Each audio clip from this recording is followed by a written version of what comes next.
Imagine logging into GTA Online and getting gifted trillions of dollars out of nowhere. That sounds amazing, right? Until 5 minutes later and you're permanently banned, your level is reset to level 1, and someone is literally controlling your account behind the scenes in real time. Now this isn't a modder, this is someone inside of Rockstar. So there's something really strange and concerning that's been going on over the past week, specifically in regards to GTA Online, and a few days ago a streamer named ArsonY went live and his account was tampered with in real time. And no, like I said, this isn't some mod menu nonsense. This is a full-blown back-end change that was made only by someone with Rockstar admin tools that otherwise they had access to but shouldn't have been using in that way. And he was randomly given an absurd amount of money, we're talking trillions upon trillions of dollars, then immediately disconnected, and when he logged back into the game, he'd been bumped to 8,000 level, and with even more money than before, was basically looking like an insane one of those money glitches that you'd see on YouTube in one of the thumbnails. But it didn't stop right there, because right after his account got banned, then it was unbanned, then it was banned again, and then his level was reset to level 1, and then even more changes were made, and on. And it looked like someone was just toying with his account for fun, changing all of his stats, RP, banning, unbanning, like they were spinning a DJ deck. And again, like I said, this isn't someone with access to his account directly. This isn't someone who stole a password. It's someone who is clearly operating from within Rockstar's system, likely a rogue Rockstar support employee who's abusing their access to the administrative tools because Rockstar just outsources all of their support, or probably most of it, I would say. And here's the scary part. If they want to mess with your account, they don't need your login, they don't need access to your PC or console. It's just all happening through Rockstar's social club backend. And that means if you're ever playing in a private solo session, or even if you're only sticking with your friends, you're still technically vulnerable if you're targeted. And now, this hasn't really been super widespread this week, if you've been kind of keeping on top of it, at least not yet, and probably for the remainder of this, because I have a little bit of a segment to add at the end of this video, but this is the script I had prepared for this week. But right now, it seems like they've just been targeting specific streamers and known content creators within the GTA space. But the fact that anyone can be hit without warning like this is what makes this situation so dangerous. And honestly, this isn't technically a new thing. We've seen massive exploits within Rockstar's social club system before, and I'm going to talk about something else that ties into this somewhat directly here. But overall, I would say if you're making any sort of videos on the game or you're streaming GTA, obviously this week you probably have wanted to be very careful about it. You may have held off on streaming GTA Online until you found out if this issue was resolved or not. You know, this isn't necessarily fear-mongering and overreaction here. It's just a completely fair warning, I would say. We've already seen some accounts get absolutely wrecked, banned, completely toyed with, and Rockstar is and has been aware of the situation, so that's good news. But until there was an official fix or acknowledgement on this, the risk was always there this week, and so you just maybe didn't want to take that risk. But if this all sounds familiar, this is because it's also maybe tied to the same people behind the recent GTA series video crew account theft. This could all be connected, potentially the same group, or even the same rogue support staff abusing their privileges for whatever reason. Either way, obviously, it's unacceptable. And so speaking of that social club related exploit, like I was saying, with GTA series videos, they had multiple crews of theirs hijacked through what looks like the same long-standing social club exploit that's been used for years to steal accounts and crew control. And whether whoever was messing with ArsonY was the exact same person remains to be seen, but what makes this extra concerning here is, again, this wasn't a brute force hack or like a weak password situation. The crew leader's account was taken over through social engineering, meaning someone likely impersonated them or used known account details to then convince Rockstar support to hand over access, despite the fact the account had a 25-character password with special characters, numbers, full two-factor authentication, all of that stuff. No one else should be getting access to the account. But once that hijacker got in, they invited an alternate account into the crew. They then demoted every other member, promoted themselves, and even changed the crew motto to advertise their own content. Basically the exact same pattern that we've seen with previous crew takeovers. And this didn't just happen to one crew. It happened to multiple crews led by the same compromised account, and they were all hit within minutes. And so if Rockstar support can be manipulated this easily, especially with high-profile accounts, it's a sign of serious systemic problems in their security infrastructure, in my opinion. And honestly, it's no wonder that some people have just stopped using the crew system entirely. When I found out about this issue from years ago, That's why I stopped, and I don't do crew sessions or anything like that on my live streams. And even if you're just a regular member in one of these crews, you may not personally be at risk for losing your account, but the larger issue here is that the social club is still dangerously vulnerable even in the year 2025, and they made major revamps to it in prep for GTA 6 and stuff like that. And with GTA 6 still being technically right around the corner, we can't afford to have these problems drag into that next gen of, Rockstar's existence. It's been years since this exploit was first reported, and yet it's still active, still being used, and still damaging the integrity of the game's community systems. And so this is just one of those moments where everyone watching needs to spread the word. The more people that know, the faster Rockstar will hopefully act on this. And so if you've got friends playing GTA Online, let them know what's going on. Keep an eye on your account. Keep an eye on each other's accounts, the buddy system, and if you see something weird like sudden RP changes, money dumps, or account bans, we'll document that and contact support immediately, because like Arson Y, I think his account is restored to the proper way at this point. So we've talked about two different stories in today's video.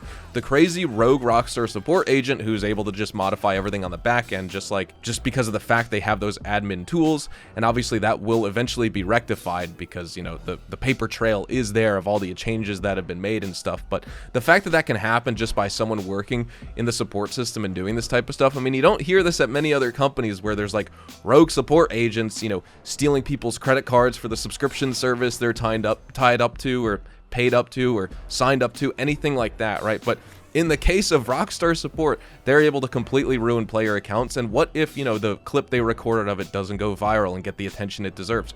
Will their account be restored to the way it should have been? Who knows? And then the other story we talked about here today has obviously been the thing with the GTA crew exploits and social club and things like that. So not that these two things are directly, I would say, related in the sense that like it's the exact same person who's been messing with that. I don't have any evidence to prove that, but these two things have happened this week, and so it's just been a big deal. Now, according to my script, this is everything I've written, but I wanted to provide a quick update here as well, because literally as I'm finishing up this video, we had some new info drop, and that does change things for the better here. This is coming from Gilly Master, and it looks like that the Rogues Rockstar support situation is under control currently. I'm making this part of the video on April the 11th. Of course, this was from yesterday. On April the 10th, we got this news, so it has been, I think, okay for the past couple days, but the crew exploit situation still has not been patched or fixed or anything like that. Rockstar, as Gilly Master mentioned, they've been tracking what's going on since Monday, and then from what he's been told, they either identified the person responsible, or at the very least, hopefully, restricted access to the admin tools that were being abused. And then on top of that, the GTA series videos crews have been officially restored to their original leader, and then Scarface, which is the hijacker alias, I believe, is no longer in control. Arson Y's crew has also been returned to normal, so it looks like some real cleanup has happened behind the scenes. And then Gilly Master also mentioned that he streamed GTA Online recently this week with no issues at all, no stat changes, no weird behavior, nothing suspicious. Plans to continue doing so as normal. I've been streaming GTA Online this week with no problems, but I just always hide my gamer tag anyway. Not that you can't get it because it's in all my videos, but regardless, like just on stream, I don't want people bothering me if they're just tuning in to try and stream snipe me. But if they do digging, they'll get it regardless. It's impossible to hide it forever. But for now, it looks like the threat has been neutralized, and regular players obviously should be in the clear. But still, this whole situation with both of these topics this week just shows how vulnerable Rockstar's backend systems can be, especially when it comes to social club tools and account security. So I really hope this serves as a wake-up call ahead of GTA 6's release, and if there's any more updates or new developments, then I'll definitely be sure to keep you guys posted. But fingers crossed we don't have to deal with something like this again, but guess what? If you ask for my opinion, we probably will. Anyways, if you found this video helpful or want to support videos like this, make sure you drop a like and subscribe to the channel for more GTA Online content. And also let me know in the comments if you've seen anything suspicious happening on your end. I will try to answer as many questions as I can. I'm gonna keep it real with y'all. I have no idea what mission we're playing right now for the MC Clubhouse. In fact, I'm just gonna request my oppressor because we gotta go all the way up to Neil's Ranch. I was gonna do a life and death bikes for the gameplay, and I was like, let's try this one. I probably can't even do it. I'm gonna need, like a crew member with me, or an associate, or whatever you call them, a bodyguard, whatever the case is, right? But I think actually, yeah, you can do this solo. So we gotta go to O'Neill's Ranch. Where even is that anyway? Oh, that's all the way up in Grapeseed. Okay, and we gotta rescue like an informant or something. How did I even fall off my oppressor? Since when do you fall off an oppressor? By hitting a wall like that? That's crazy. All right, we have a long way to travel, so I'll see you guys there. So yeah, I mean, we're basically going in blind. I don't ever remember playing this mission. I don't know. I'm hoping there's a big gunfight. I'm hoping it's not just like grab the informant and that's it. I could totally just kill everyone, right, with my oppressor, but I'm not gonna do that. I mean, we don't want the client to run out of health right here, but we do want to take a normal gunfight because it would just be so boring going in with the oppressor. And actually, to make it a little bit more interesting, let's use, like, when was the last time you've seen someone use like a combat PDW for a mission? Or even like the Goosenberg Sweeper. The Goosenberg Sweeper's fun. Let's use the combat PDW and just see how it goes.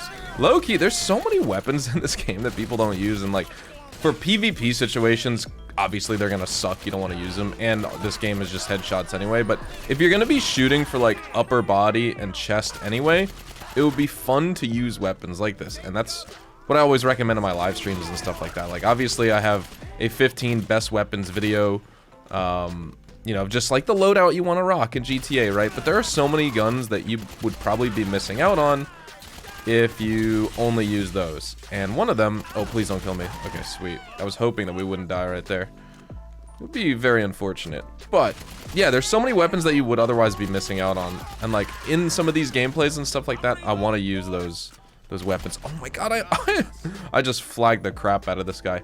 All right, we got to escape from the farmhouse. I can't just leave though. We need a Kasatka, or actually not a Kasatka. We need a Sparrow. He won't fit on the oppressor. So the client is now visible to all players in the session. You're telling me if you were to play this for real in a public session, people would get alerted that this guy's here? Is this guy gonna leave with us? He's going through the house. Oh my gosh. But yeah, you're telling me that the entire public lobby would be alerted to me doing an MC Clubhouse mission, and they could come grief me, blow me up my heli, thus killing the client, making me fail the mission. And what are they gonna get paid? 1,000 RP and 2,500 bucks? 5 grand at most, if I'm gonna be really generous, and maybe at absolute most. I can't imagine someone making more than $10,000 for this. That would be absolutely absurd. I mean, I'm in an invite-only session, so it doesn't matter anyway, but you get my drift, right? Doing this in a public session would be so dumb if you got griefs on it. Like, that would just be a huge turnoff. And clearly when this DLC came out, the Bikers update, you know, you didn't have the crazy Sparrow to fly around on, or even the Oppressor Mark II yet, or anything like that. I don't even think you had the normal Oppressor. That didn't come until the gun running update, right? So there weren't these types of vehicles to use to speed this up. You were probably just driving a supercar out there. You were probably still using a Zentorno or a Turismo R, driving all the way out there. Or if you wanted to roleplay as a biker, I guess you could be using, you know, an actual motorbike or sport bike or something. But yeah, this mission would probably take you a lot longer. Realistically, if you're trying to speed run this as fast as you can, you could probably just get it done in 5 minutes. I took a little bit longer because I was using my oppressor to get out there and not my Sparrow, or not taking the Raiju or something. Can you fit a co-pilot in the Raiju? Like, would this guy be able to sit as a passenger? I don't know. I've only been in invite-only sessions for years now, so I'm not even that sure. But let's see. We got to drop this guy off right here. Perfect. But yeah, the point of me coming out with this little part of the video was just to do a little bit of gameplay. I got some comments actually that you guys really like seeing little gameplays like this, so figured I'd do it for this video as well. You know, we talked about the social club issues. We talked about the serious content. $21,500 for 6 minutes of work right there. I mean, not fantastic, not terrible, better than I thought. Life and Death Bikes is a better mission to run though. You're gonna make $37,000 or $33,000 for that.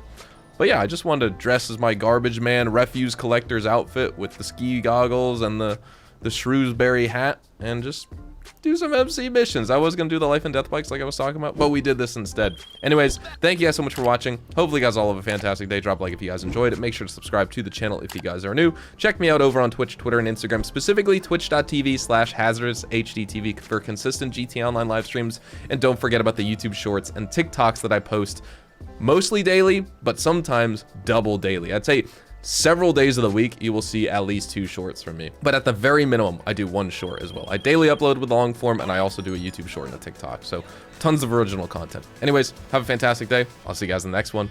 Adios amigos.